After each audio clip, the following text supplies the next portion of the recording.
Ladies and gentlemen, welcome back to the next installment of the Final Fantasy Dawn of Souls Let's Play for the Game Boy Advance. My name is Joe Westwood, and I'll be your host for this evening's digital entertainment. Where last we left off, we were in the midst of the Hellfire Chasm, and we just took out our first boss, Kignazzo.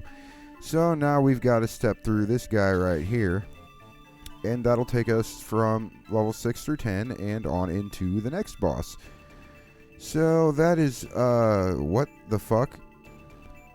Hold on. I need to, see if this is a quick exit from the dungeon, and if so, which one, and how do we advance, because I don't want to accidentally leave the dungeon before we're ready. So, 1 second. Alright, sorry to have to do a jump cut after you're, so short into the episode, but we're back. Alright, you take the steps. The answer is, you go down the stairs. Okay, we are now in the 6th floor.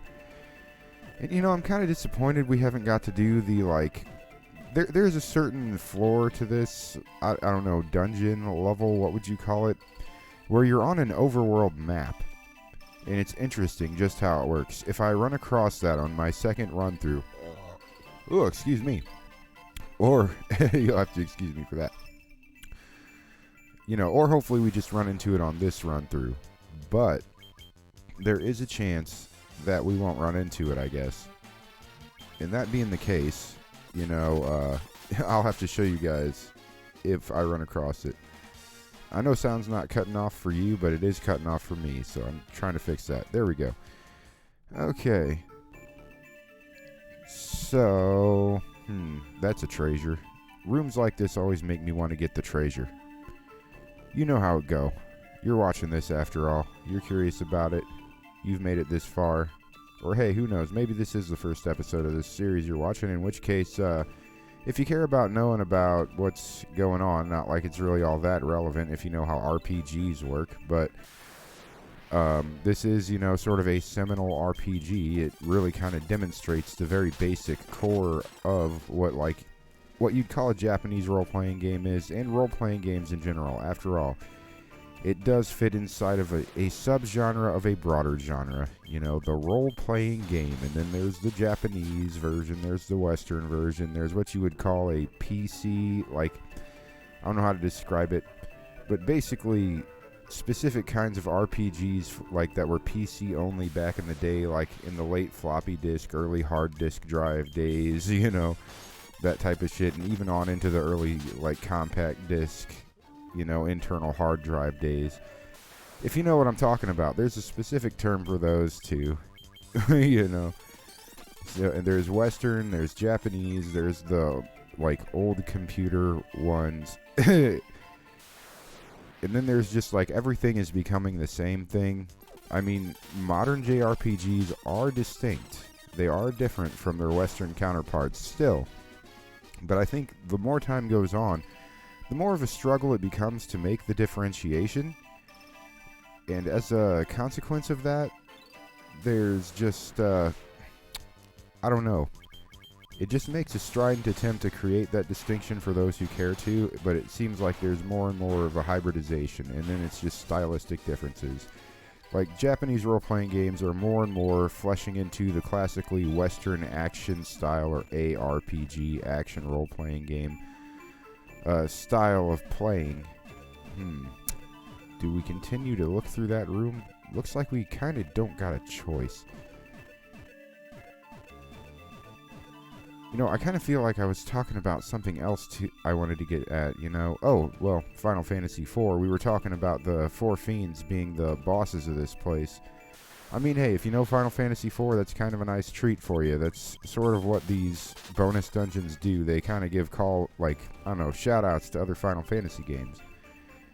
And, it's pretty dope. 4 is, as I've mentioned before, I believe, one of my favorites of all time. Cecil Harvey represents something really important to me, and that is the power of transformation from the shadow, essentially, to become a paladin, to rise out from the shadow of the Dark Knight, and become a paladin. Can you find your inner paladin? Okay, we need to get down in that center corridor, it appears. So, we'll have to go up and right somehow, and south, of course. So we'll try this little trek. This might be it. Let's test this. I think we've already been this direction. I don't think it's going to work out going this way. Alright guys, we're going to stay in scouting mode. Sorry. But, deal with this for a second. Okay, no. That means we want to go like this, perhaps? No, we've been this way. I mean, if I feel like you've seen most of the room, I don't know, but some of you want to follow along, and that's something that should be respected, right? Okay, hold on. That's treasure. Thief's gloves. Well, we should ideally look at the ninja. Well, really boosts evasion. It's kind of cool. Alright. Now we clearly need to... Damn it. Okay, we need to get over there this way. Alright, and guys, we're in the next floor. Alright, hold on. There we go. Alright, sorry. We can now not have to deal with fast forward mode sounds. Trust me, when I'm trying to get places quickly, when I'm off camera, that noise can be maddening. I take off my headphones and I, like if it's some long trek or I gotta do a grinding or whatever, like I'll throw on a podcast or something, you know? Like it's better than listening to that shit.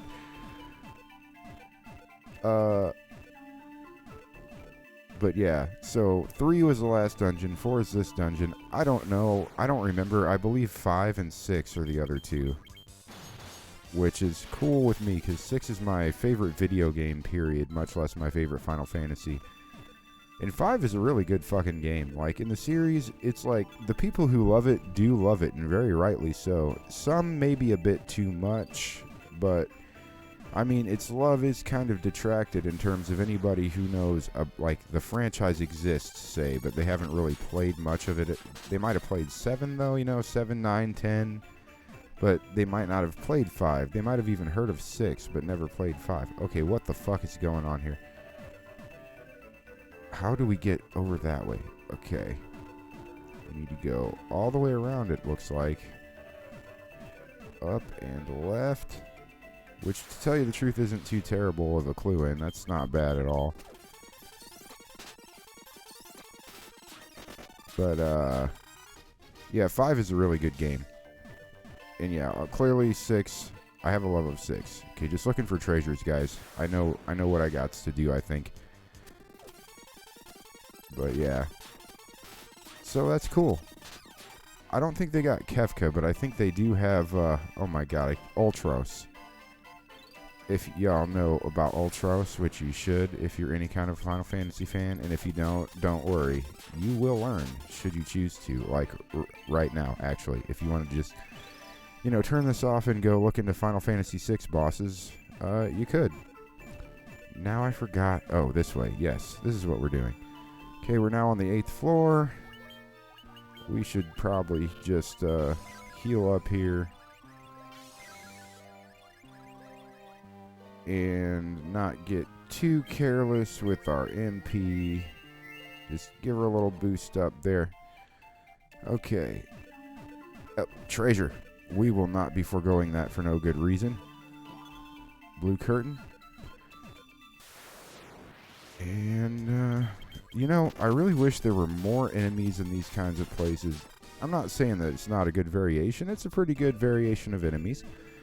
But the Black Goblins, man, you can just keep them in one of the dungeons, or maybe if they moved on the lower floor of the second one. Like... floors 1 through 5, but 6 and up, you probably should not be seeing Black Goblins. It's kind of, like, annoying as hell, Like, you don't want to keep seeing the same monster sprites. You already kind of do with the fact it's reskins, but that comes with the territory with this era of game. You can't really complain about reskins. Oh, man. Come on. Get. There we go. Oh, okay, we got the overworld map I was talking about. Now, cool as this map is, it does kind of get to be a pain in the dick after a minute. And I think there are 3 different forms of it. So, we're going to want to just beware of that. Now, some of them you can get an airship, Some of them you'll get the, well, I think all of them you'll have to get the boat. Yellow ogre. I dig it. Just attack, I guess, to start with. Okay, these guys are pussies. Alright, so we got our canoe. We gotta find the boat. And there's basically just an exit we're looking for.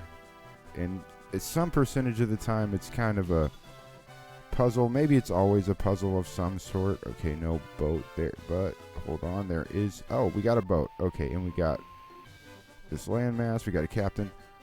Not all places can be reached by boat, and it's the treasures in those places that I just can't get to. You can supposedly reach them with a canoe or an airship. I've also heard that using Levystone at the Oasis. Okay, so we need to get the ship, the airship, that is. We already have the boat. We have an emergency exit. Okay, cool. So that's another place you can land your boat. We're looking for the desert oasis. We're in canoe land. There's a desert. Doesn't appear to be the desert oasis, but let's just items. Key items, Levystone? No? I mean, it does not resemble the desert we got the airship from. No.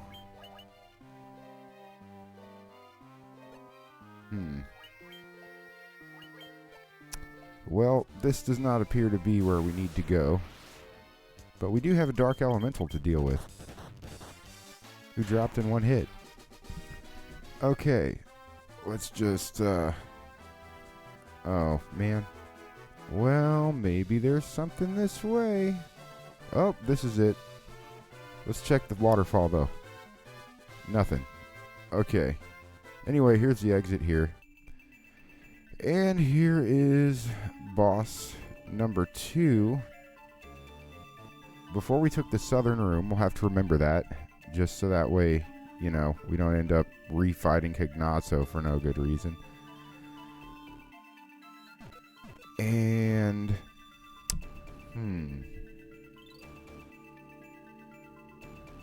you know, how do we even, we gotta map out, you know, which boss room is which, just so we know which way to go the next time.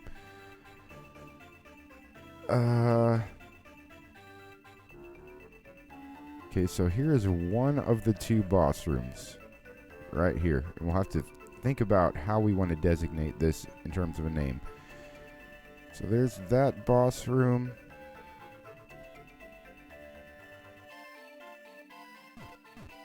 Right there. And then, okay, so top left versus bottom right. Okay, guys, I'll be right back. I'm going to go tune up and also look into, like, how to handle whoever. 1 second. Alright, we're all tuned up and we know how to handle whoever. And let's get to it. I suppose I underestimated you. I didn't think you would make it this far. No matter. Barbarisha's winds shall cut you down. Okay, so we gotta deal with Barbarisha, which is not really a big deal to me. But I was kind of hoping it would be Rubicante. Anyway, we did, what, bottom right room. Okay, so let's just get to tempering and attacking and I guess Proterra round 1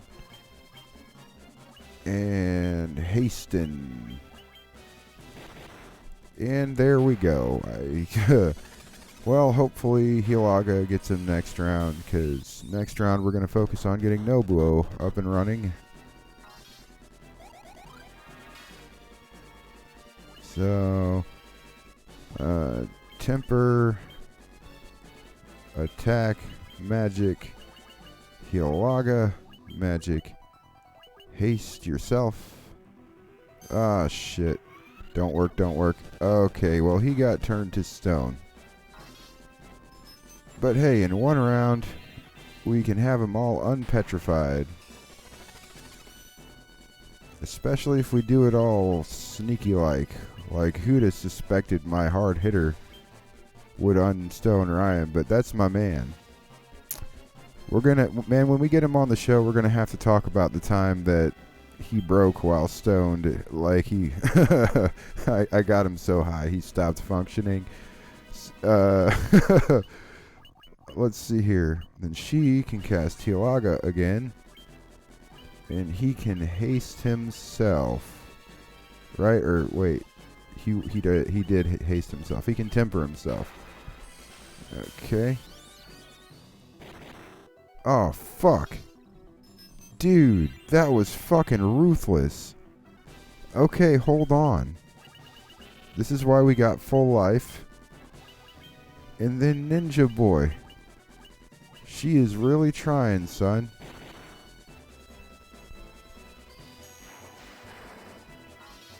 Yeah, nice try. But someone done fucked up now, as Method Man once said. And we're going to start this whole ass process over again. Except we're not going to fucking let up. We're going to make sure we've got full opportunity. Like whatever extra chance we can give ourselves here. Except did I temper or haste? We'll just make sure that we have him actually haste. That's more expensive. Attack. No, don't attack. Give a high potion to Nobuo.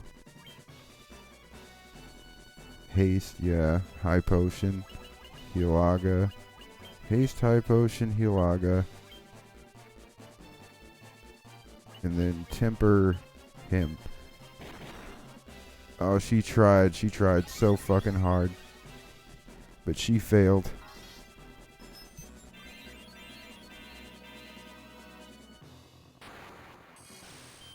Yeah. See, that's what we're doing right here. Up to par, bitch. You know what else? Heal yourself, attack, magic. Proterra? That Proterra seems like it would be fucking useful. Attack. Yep, she dropped Ryan. That's okay, we'll cast full life next round, and our heavy hitters are equipped to heavily hit. So, full life. Heavy hitters, heavy hit. Next round, everybody heal Angela.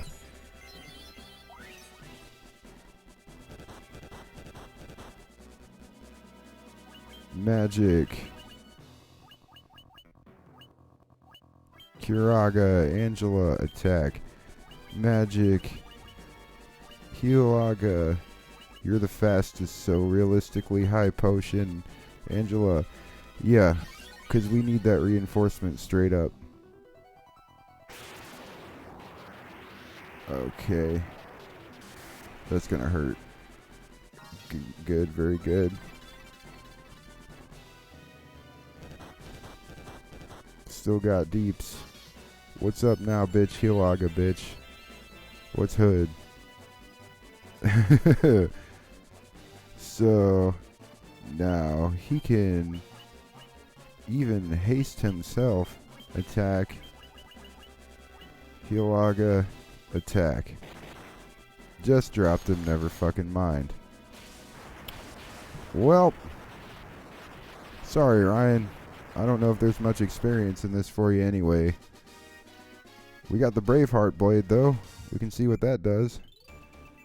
Magic. Full life. So that doesn't appear to affect our experience output.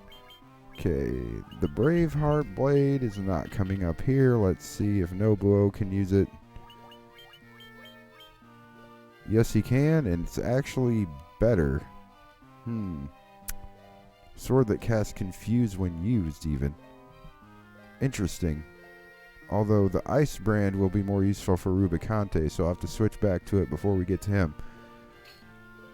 Alright. Save my game. And let me check time here, folks. That's good for one episode. Next time, we'll be doing a boss rush of the Hellfire Chasm. Thank you so very much for watching, ladies and gentlemen. I've been Joe Westwood, and I hope you all have yourselves a very good evening. And I hope you all remember to stay beautiful.